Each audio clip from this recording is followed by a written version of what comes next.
டெல்லி ரயில் நிலையத்தில் ரீனா அப்படிங்கிற ஒரு ஆர்பிஎஃப் கான்ஸ்டபிள் அவங்களுடைய 1 வயசு தருண் அப்படிங்கிற ஆண் குழந்தையோட காவல் பணியில் ஈடுபட்டிருக்காங்க.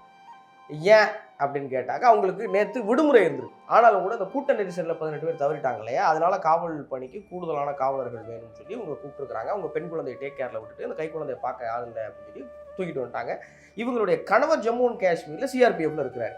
இப்போ இந்த பெண்மணி பற்றி சமூக ஊடகங்களில் வருகிற கருத்துக்களை பார்க்கும்போது நமக்கு ஒரு விஷயம் சொல்லணும். என்ன ஒரு பக்கம் என்ன சொல்கிறாங்க, இவ்வளவு வன்மையாக இவ்வளோ வலிமையோட ஒரு பெண் இருக்கிறத பார்க்குறப்ப ரொம்ப ஆச்சரியமாக இருக்குது, பெருமையாக இருக்குங்கிறாங்க. அவங்க சொல்கிறாங்க இல்லைங்க இதெல்லாம் என்னோட டெய்லி ரொட்டீன் தாங்க, அது ஒரு பெரிய விஷயம் இல்லைன்னு சொல்லி அதை வந்து அவங்க பெரிய சாதனையாக கருதவே இல்லை. இன்னொரு பக்கம் இவ்வளவு ஆபத்தான சூழலில் கைக்குலையை தூக்கிட்டு இவங்க ஏன் வந்து நிற்கணும், இவங்களுக்கு வந்து இன்னும் கூடுதல் கவனம் வேணும், பொறுப்பு வேணும், குழந்தைக்கு எதாவது ஆயிடுச்சுன்னா அதுக்கு இப்படி நிறைய பேர் வசமாடிட்டு இருக்காங்க.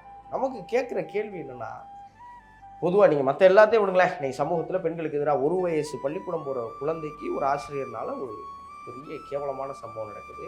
ரயிலில் பெண் காவலருக்கு ஒரு பாதிப்பு நடக்குது. பெண்களுக்கு சமூகத்தில் அங்கே பல்வேறு இழிவுகள் நடந்துக்கிட்டே இருக்குது. ஆனால் அதெல்லாம் தாண்டி பெண்கள் தொடர்ந்து போராடி முன்னாடி வந்துக்கிட்டே தான் இருக்கிறாங்க. அப்படி முன்னாடி வந்து நிற்கும் போது அந்த சமூகம் கல்லை விட்டு எரியுது பாருங்களேன், அதை பார்க்கும்போது நமக்கு மண்டைக்கு ஏறுது.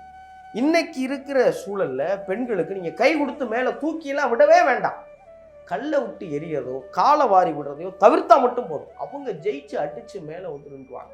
பெண்களுடைய வலிமையையும் அவங்களுக்குள்ள இருக்கிற அந்த திண்மையையும் பார்க்கும்போது நமக்கு அவ்வளவு ஆச்சரியமா இருக்கு.